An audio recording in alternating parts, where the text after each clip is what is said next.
The live TV, सच सबसे आगे। नमस्कार, द लाइव टीवी आप देख रहे हैं, आपके साथ मैं हूं आदित्य कुमार। एक मुस्लिम व्यापारी को एक शख्स मारता है, पीटता है, गौरक्षा के नाम पर करंट का शॉक भी देता है, मतलब करंट भी लगाता है, बैट से मारता है, मतलब जितनी प्रताड़ना दी जा सकती है वो देता है। अब उसके ऊपर मामला दर्ज हुआ था, गुंडा एक्ट लगाया गया था, लेकिन गुंडा एक्ट को अब हटा दिया गया है, वो बाइज्जत बरी हो गया है और बरी होने के बाद बाकायदे उसकी आरती उतारी जा रही है। इससे आप अंदाजा लगा सकते हैं, अगर इस तरीके से ऐसे लोगों को छोड़ दिया जाएगा तो समाज में क्या मैसेज जाएगा। उनको ये लगेगा कि वो तो कुछ भी कर सकते हैं, क्योंकि उनको तो बाद में रिहाई हो जाना है, इसलिए उनके हौसले और बुलंद हो जाएंगे। तो ये सब चीजें जो हो रही हैं, इससे देश में वैमनस्यता और बढ़ेगी। हम आपको तस्वीरें दिखाना चाहते हैं, हम दो वीडियो आपके सामने लाए, फिर घटनाक्रम आपको बताएंगे, लेकिन पहला जरा वीडियो देखिए कि कैसे वो मुस्लिम शख्स अपने ऊपर हुए प्रताड़ना को बयां कर रहा है। देखिए जरा वीडियो देखिए। इधर भी शाकर का था, इलेक्ट्रिक का इधर भी शाकर का था, पूरे बॉडी के ऊपर शाकर का था, इलेक्ट्रिक शॉक देखा था। इधर भी देखो है, पूरा हाथों को सब देखो था, इधर भी हाथ को देखो था, और बैट से इधर मार के है, और लेफ्ट हैंड भी ट्विस्ट करके है, सिर को और सर को डैमेज भी करके था वो। तो देख लिया आपने, इस वीडियो को देखकर आपको यह लग गया होगा अंदाजा कि किस तरीके से वो शख्स अपने ऊपर हुए प्रताड़ना को बता रहा है कि हमको करंट दिया गया, हमको इधर बैट से मारा गया, वो सारा कुछ व्याख्यान बता रहा था। अब दूसरा वीडियो आपकी स्क्रीन पर है, जरा ये वीडियो भी आप गौर से देखिए। इसमें कैसे स्वागत अभिनंदन समारोह आयोजित किया गया है, माला पहनाई जा रही है और आरती उतारी जा रही है, दूल्हे का सेहरा भी पहनाया गया है। देखिए आप कैसे माला पहनाकर और ये भगवा पटका पहनाकर ये आरती उतारी जा रही है और लोग वहां पर ऐसा करते हुए नजर आ रहे हैं। ये जेल से रिहा होकर आया है, गुंडा एक्ट इस पर लगा था, उसको हटा दिया गया। ये कोई महान काम करके नहीं आया, कहीं से जंग जीत के नहीं आया है। एक मजबूर असहाय व्यक्ति को पीट कर ये जेल गया था, उसको बेचारे को करंट दिया था, तब जाकर ये जेल गया। गौरक्षा के नाम पर इसने एक मुसलमान को प्रताड़ित किया था, उसके बाद इसका इस तरीके से स्वागत किया जा रहा है। इससे आप अंदाजा लगा सकते हैं कि ऐसे लोगों को कैसे बढ़ावा दिया जाता है। हेट डिटेक्टर ने ट्वीट किया है कि गुंडा एक्ट अगेंस्ट पुनीत खेरहली, यानी ये जो शख्स है इसका नाम है पुनीत केरेहल्ली। पुनीत केरेहल्ली री अपील्ड रिलीज फ्रॉम जेल, मतलब इसने अपील की थी और फिलहाल इसको जेल से रिहा कर दिया गया है। Puneet Kerehalli a cow vigilante had allegedly give Muslim cattle trader, यानी कि इसने एक गौरक्षक के नाम पर कथित तौर पर मुस्लिम पशु व्यापारी इदरीस पासा को बिजली के झटके दिए थे, उसके जबड़े पर बल्ले से हमला किया था और उसका सिर भी तोड़ दिया था। समझिए आप कि उसको मतलब इदरीस पाशा जो है उनको जो है मतलब इलेक्ट्रिक शॉक दिए गए। Hit is job with a bat also fracture his head, यानी उसके तो सर भी तोड़ दिया था, सर में फ्रैक्चर कर दिया था। आगे आप देखिए किस तरीके से उस बेचारे शख्स को प्रताड़ित किया गया। कर्नाटका गवर्नमेंट हैज क्वेश्ड गुंडा act registered against Puneet Kerehalli and has issued an order to police department to release him jail. Karnataka सरकार ने पुनीत केरहल्ली के खिलाफ दर्ज गुंडा एक्ट को रद्द कर दिया है और पुलिस विभाग को उन्हें जेल से रिहा करने का आदेश जारी कर दिया है। पुनीत केरहल्ली ने अपने गिरफ्तारी को अवैध बताते हुए कर्नाटक उच्च न्यायालय का दरवाजा खटखटाया था। मतलब जो उसने कहा था कि Puneet Kerehalli had approached the Karnataka high court alleging, मतलब वहां पर अपील दायर की कि that his arrest was illegal, यानी जो उसको अरेस्ट किया गया, गिरफ्तार किया गया है वो अवैध। इसको लेकर उसने दरवाजा खटखटाया था कर्नाटक हाई कोर्ट का। सरकार ने इस मामले की जांच के लिए एक सलाहकार समिति का गठन भी किया था। समिति ने अपनी रिपोर्ट में कहा कि हिरासत में रखे गए व्यक्ति को हिरासत में रखने के लिए पर्याप्त आधार नहीं थे, यानी जिस व्यक्ति को हिरासत में रखा गया था उसके पास उसको हिरासत में रखने के लिए पर्याप्त आधार नहीं थे।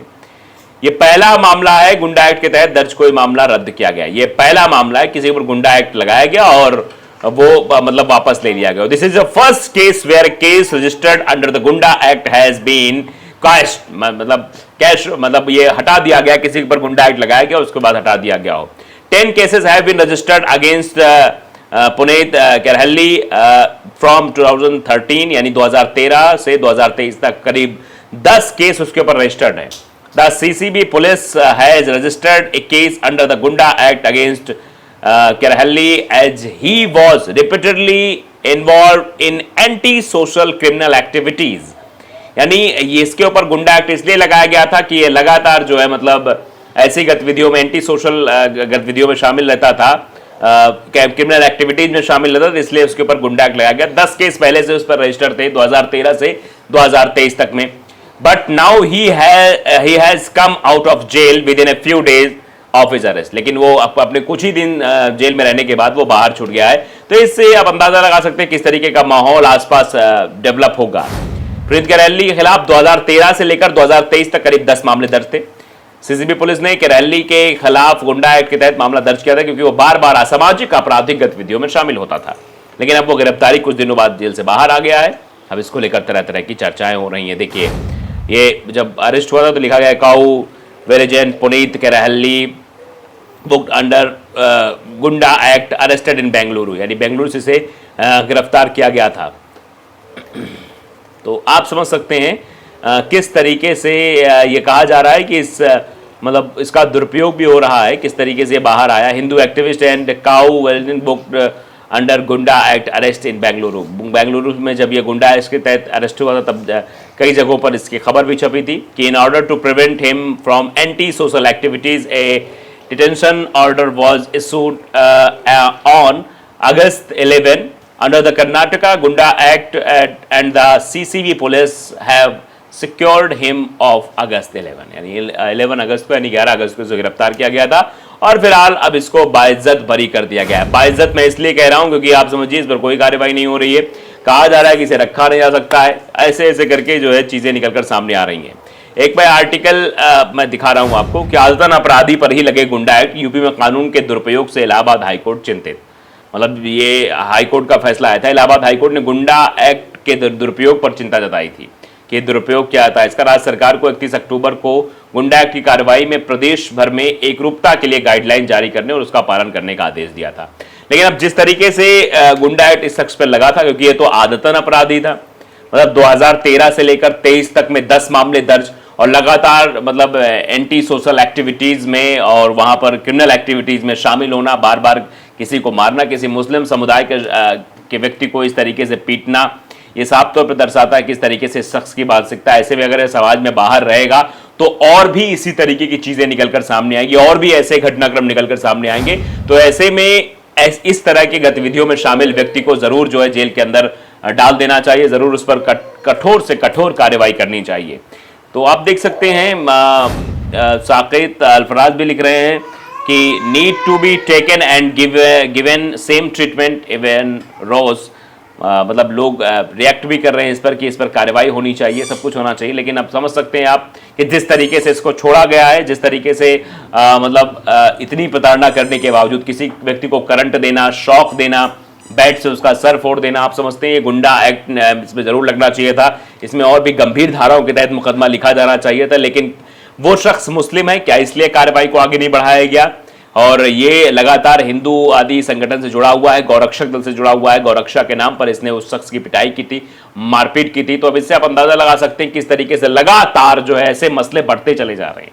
यानी गौरक्षा के नाम पर व्यापारियों को पीटना, मुस्लिमों को लूटना, उनको मारना, उनका सामान इधर उधर कर देना, उनकी दाढ़ी खींचना, उनसे आधार कार्ड मांगना, ये मामले दिन ब दिन बढ़ते चले जा रहे हैं। और जैसे जैसे चुनाव नजदीक आ रहा है वैसे वैसे कुछ और भी ऐसे तनाव के मसले बढ़ते जा रहे हैं। अभी आपने देखा किस तरह पत्थरबाजी के मसले बढ़ रहे हैं। आपने देखा तो गुजरात के खेड़ा में किस तरीके घटनाक्रम निकलकर सामने आया, नूह और मेवात में क्या कुछ हुआ और उसके बाद मुसलमानों को कैसे निशाना बनाया जा रहा है, ये सब कुछ आप देख रहे हैं। और ये जो घटनाक्रम हुआ ये भी कई सारे सवाल जरूर खड़े करता है। तो द लाइव टीवी को अगर आपने सब्सक्राइब नहीं किया जरूर करिए, बेल आइकन दबाइए ताकि सच खबर आप तक पहुंचती रहे। नमस्कार। द लाइव टीवी, सच सबसे आगे।